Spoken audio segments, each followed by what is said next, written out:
Okay, it's this afternoon. Good afternoon, but you may be watching at a different time, so happy day is what I like to say. Amy is here with us today. Hey. I'm so excited to talk to her. You have so much insight and knowledge into being a business owner and being mindful and creating this wonderful Zen lifestyle. So I'm excited. I think you give me too much credit, but thanks, I'll take it. No way, not at all. I mean, anybody who's going through this just with children, that's enough on your plate. Right. So, well, I wanted to chat with you because I think you have been an amazing example of somebody who has this thriving, really cool, unique local business, and you've pivoted and you've changed and you've just found even more ways to make it cooler, if that's possible. Thanks. So kind of walk me through the beginning of this business and kind of what you did differently and how it's kind of evolved. Okay. Well, after I went through yoga training, I had that for a while, and I taught at a few other places, another studio, and then some just kind of freelance stuff on my own. And I reached out to a friend, and he was in commercial real estate, and I said, hey, if you ever come across something that would be a cool yoga studio in the area, let me know. And literally 2 weeks later, and I was thinking 2 years, 2 weeks later, he sent us this property. And I'd actually looked at it before, if you're looking at homes online for sale, whatever. I'd seen it and I thought, oh my gosh, that's the cutest place. And I said, no, this is a home. And he said, no, it's a commercial property. And so I came and looked at it, fell even more in love with it, and we just bit the bullet and bought it. So we just had to do some stuff inside to kind of open it up and make it the studio vibe that we wanted. We did a lot of the exterior work, like the fence in the back deck. We do, outdoor classes as well out on the back deck.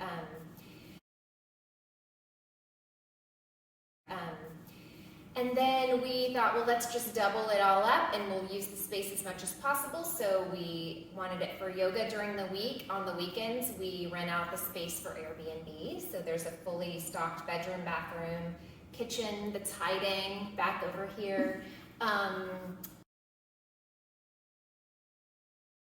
And we've done small events as well. So small parties and that sort of thing as well. Ooh, very cool. Yeah, you have the biggest umbrella I think I've ever seen on the back. It's a big one, yeah. It came in handy this summer when we did all of our classes out there, for sure. Yeah, and here in Texas and how it's already humid enough, but then you add in the sun. Yeah. Just hot yoga. That's what it is. Oh yeah, I guess I didn't think about that one. I'm a little bit too scared to yeah, we don't do it inside, on the outside.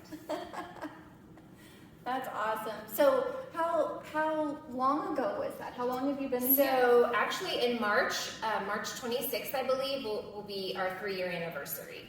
Oh. So 3 years, yeah. It went by really fast. That's what I hear a lot of people say. Yeah. Blinked and it went by. So fast, yeah. I remember our first class, I guess it was a Monday, 5:30 a.m. We used to have those, 5:30 a.m. So I was here teaching it, and our first day, and I had no idea if anyone was going to be here, who it would be, and it was dark, 5:30 a.m. and cars just started rolling in, like you see lights start rolling in, and I just got so emotional because you have this dream and you do all the work, and then it's up to, well, are people going to come or not? And they did, so. Yeah, and because this is amazing. It's such the name, everything. So how did you come up with the name? Well, we went through, and when I say we, I usually speak of me and my husband, but I also have, I had a team that started with me. 2 of our instructors, they started, Julie and Rachel were here with me from day one. And then another good friend that went through training with me, she's not here anymore, but she helped me kind of open it and market it and all that. She's a millennial, so she knows all that kind of stuff. So she helped me in a lot of ways there. But we went through a few names, and some were already taken. I'm trying to think of even other ones that I considered.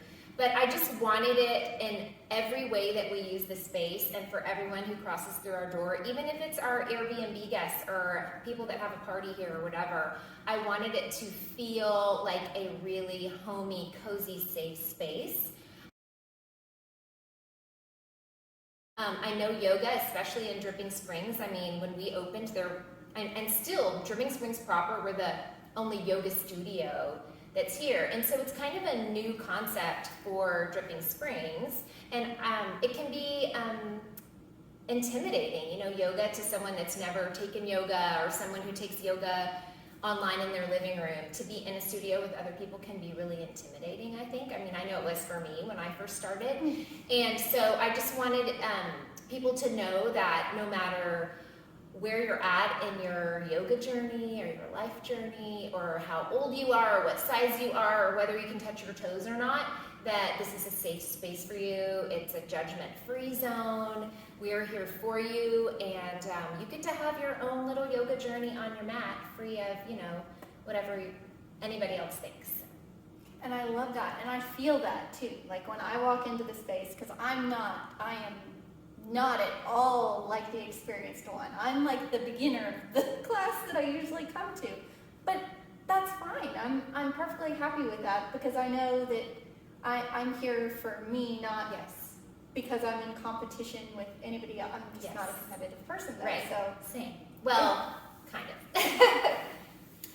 But yeah, so I think I had like home or safe space, and I just like put synonyms and I just kept pulling them up. And we landed on the Haven, and it just fit. It fits so well, yeah. And so tell me about the outside. About you have this like really cool hammock, and like does the outside? Do you promote that for different things as well, or how does that work? Yeah. I mean, like I said, we have our Airbnb on the weekends, and we have, you know, they get the whole grounds and the whole space. And we find that it's a lot of times people that just live in like downtown Austin or a city or somewhere else. And for us, this is so normal to have land and trees and Dripping Springs. It's so normal, but we forget that when people come here, that it's something like amazing to them and they never get to experience it. So we wanted the outside to even reflect the hill country and just a cool, homey space. So yeah, we put some hammocks out, we have a big deck, we have patio furniture, an umbrella, tons of trees, and then we fence it off. We don't have a fire pit. Everyone asks us that. For some reason. We have firewood. Oh, that's what it was. I saw the fire. We don't have a fire pit. Everyone asks us that though, and I just think no, because I don't want to burn it down. I don't blame you. Some dum-dum to come make a fire and then be like, oh, sorry, I got out of hand. So no, for liability reasons, we don't have a fire pit. That's smart though too. Yeah, for liability, I can imagine how that would not be so awesome for insurance reasons either. Right. Well, I also want to talk about, like, I feel like Me Time for Mom has this ideal for moms, and I love how much yoga is incorporated, but tell me your, philosophy personally of how it's kind of helped you on your motherhood journey, and, what you've done here to try to expand that to everybody else. Oh, that's a really good question. I don't know if I've specifically been asked that question before, but it's so linked together for me specifically. Just because from the very beginning, so I started my yoga journey, my twins, I have twins, boy-girl twins, they're 15, so I probably started a couple years before then, so like 17 or 18 years ago. I used to do other types of forms of exercise, ones that were more taxing on my body, running, aerobic things. Aerobics was popular back then. So all of that, and my husband and I were getting ready to start a family, and when I started thinking about how to transition fitness into motherhood, yoga wasn't even around that much. And so I just landed on it at a YMCA. We lived in Houston at the time, and I was like, well, I want to be more kind to my body. I'm going to be a mom, and so I started taking yoga at a YMCA, and I just had this amazing instructor I don't know that, I mean, no, you know, nothing against YMCAs, but and since then I've taken some other classes at YMCAs and they weren't the same, but this instructor was so good, and I immediately just fell in love with yoga, and I continued it on, and it was something that carried me through, you know, pregnancies, and I could continue with it, and I think that it helped my body have babies, take care of babies, be calm, just not calm in general. And I love, we obviously can't do it now because of COVID, but we've had family yoga, we've had kid yoga, and it's just something about it. My youngest is in a private school right now, and the first 30 minutes of their day, they practice yoga, and it just sets the tone and sets their mood and gets their wiggles out and stretches their little muscles. So yeah, I think it's just from the beginning of being a mom, it's just always been part of my life, and it's so helpful. It's even just breathing and taking care of our bodies. I mean, yoga is breath, movement, and meditation, and if you take yoga away and you just say, as a mom, I need to breathe, I need to move my body, and I need to meditate, of course no one's going to argue with that. They're going to say, yeah, of course you do. That's so helpful as a mom. But really, that's all yoga is. So yeah, well, and that's great too. Like, that's a lot of what I think about as well. Like, as moms, we have to figure out how to take care of ourselves first, and how to, you know, extend that and show them as well. It's like the whole super old, like, oxygen mask thing, right? Like, yes. Yours comes down, you got to put it on first type of thing. Yes. So what have your kids, like, seemed most interested in the aspects of yoga as they've kind of grown? Have things changed? Have they been interested? Have they gone, oh, that's the thing mom's doing, I don't know? I think it just depends on the day, honestly. I think it's everything. I mean, they've been super supportive. I mean, they think it's really cool that we have this space, and they've been really supportive. During quarantine, we did a bunch of online videos, and they even did, like, we did a few family classes, and they did it with me without complaining, and they did a great job.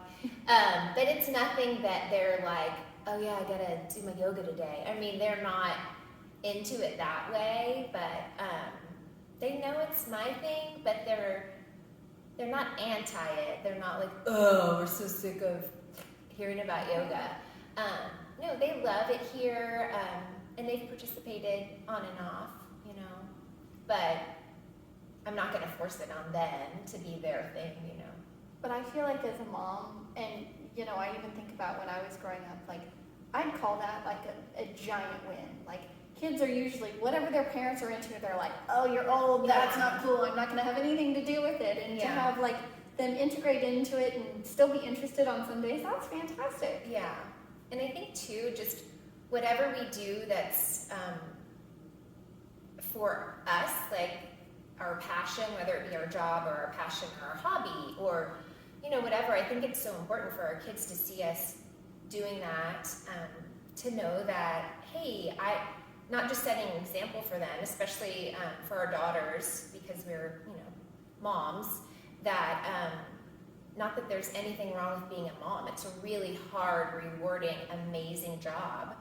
But one day my kids are going to grow up and, you know, go have their own families, and then I'm still here. Mm-hmm. And so I can't just at that moment, oh, well, I wish I would have, you know, lived out my dream or started that yoga studio. And so my philosophy has always been like, I'm going to risk it, and it may be a flop, but I won't know until I try. And I think that's really important for our kids to see, oh, mom had a dream and she tried to step into that, and maybe it worked and maybe it didn't, and we moved on, or we stuck with it and made it happen. So and I love that. Like, that just gives me goosebumps. That's all the feels, you know. There's so many of us, myself included, like, for the longest time I was just terrified to fail of anything, like, just terrified of failure. And you know what, like, you learn from failure. There's lessons, you grow, you change, you understand, like, what you are better at, what you can bring to the world. Like, it's so powerful. right? Julie was one of our instructors, and she says all the time, as she's teaching her class, that humans fall, but yogis get back up. And so there's so many like lessons that I've learned through my journey with yoga that I always say, like, we can learn it on our mat, but we pick it up and we take it with us. So that being one of them, or being comfortable in the uncomfortable is another one that we say a lot. And so just those things that we practice physically on our mat, but then we, internalize and then take it and walk with it out in the world. Yeah, and you've seen me, I fall all the time. But there's some classes where I'm like, okay, I'm just gonna, stay here in this pose and this is all I'm doing. If I start to fall, I can maybe try again. Every day is different, and that's okay. And we say that as well. We always say, instead of like, because like your body feels different every day, everything's different. And so we say, what's available to you today, or in this hour, this class, whatever, because it might be different tomorrow, and it was probably different yesterday. So it's not like, can you do this, or can you not do this, or do you want to, do you not want to, but what's available to you today? Yeah. Maybe it is, maybe it's not. I love that. That's fantastic. So I'm also curious about another relationship. Like, how did this like evolve with your spouse? Is this like you're both super excited, one's sort of hesitant? Like, kind of walk me through how that went, because it affects like your whole family system, right? It does, and we're both pretty impulsive. I always say that there should be one of us that says, let's gather some facts and do some research and then make a wise decision. But we're both like, let's do that. Let's buy that yoga studio. That sounds great. And so he's very supportive of my impulsivity. And I think he's really good about just kind of letting me do it and supporting me, but then later being like, I didn't know if that was going to work, but good thing it did. So he's supportive, but I think he still wonders, as anyone would. But no, he's very supportive. He was not a yogi, and now he loves it, and he comes to class a lot. And he's always shocked at what his practice looks like now versus 3 years ago when he first started with me. So no, he was in that very first 5:30 a.m. class with me, and he's very supportive. He does our, trims the trees and does all that kind of stuff around here. So no, he's very supportive, definitely, of this dream and just of me as a person in general. Oh, that's so cool. And it's interesting how we end up with the support who we're also like too, right? Like, you're sort of mirrored, and how you change as well. Like, yeah. My husband and I both used to be just very like risk-averse people, and then now I'm the one who sort of pivoted. I'm like, let's just try this. Let's just see, So that's fun. Well, I know that people are dying to hear more about like the Airbnb, how to connect with you, like if there's any virtual classes coming, or like what's on the hill. Like, tell us about how they can connect with you and what's going on. Well, we try to stay super active on social media, so you can find us on our Instagram and Facebook. I was telling Christy, we just started working with Reels, and so we do little videos now, just little kind of fun stuff. All during quarantine, we did online classes, and so those are saved. Several are saved on our Instagram. All of them should be saved on our Facebook, so if anyone ever wants to kind of take a glimpse of what it's like in the studio, but you're not quite ready to be in here in person, you can always look on our social media and find a video. And we hope to get more online classes via Zoom, where you can pay to attend the online class. I know there's a lot of people that aren't ready to be in studio because of COVID, and I totally understand that. We are very safe here. We limit our class size. There's a lot that we used to do pre-COVID that we just don't do now, but I still get it. And so we definitely are going to try to do more online stuff. During quarantine, we just live streamed and people would donate and stuff. But we want to get something more formal, where it's you pay to attend this class, you pay a fee or whatever, a nominal fee, and then go on. So we're working on that. Yogis are not not the most technically advanced. How that goes, because I can speak about that. Yeah, my passion is to be in the studio teaching live classes. That is our passion. So I will never just be an online business. That's not in me to do, nor is it in really any of our instructors. So, but I want to, you know, create the option to do that. So we're working through that. Airbnb is on, we're the Hillcountry Haven on Airbnb, and you can do weekends here. So Friday through Sunday, 1 or 2 nights. So do you have, like, is it like 2 nights, 3 nights? Just one? You can do just one or 2. So we have classes Friday morning, and then we flip it over and we turn it into the Airbnb space. And then as people check out on Sunday, we flip it back and we start classes Monday morning. That's so smart the way that you pivoted and did that, because this is such a beautiful space, like, right. And it can totally be used in multiple ways. Yeah, it's been nice. Oh, our light went out. Oh. That's weird. Now you see what we really look like. Well, this was so fun. I'm glad that we got to chat and people get to hear about this beautiful, amazing, like, creative, wonderful business that you have brought to the world. So thank you. Thanks. You're really kind. I'm going to have you around every day to tell me these things. I'm happy to. Well, make it a great day. Thank you. Bye, guys.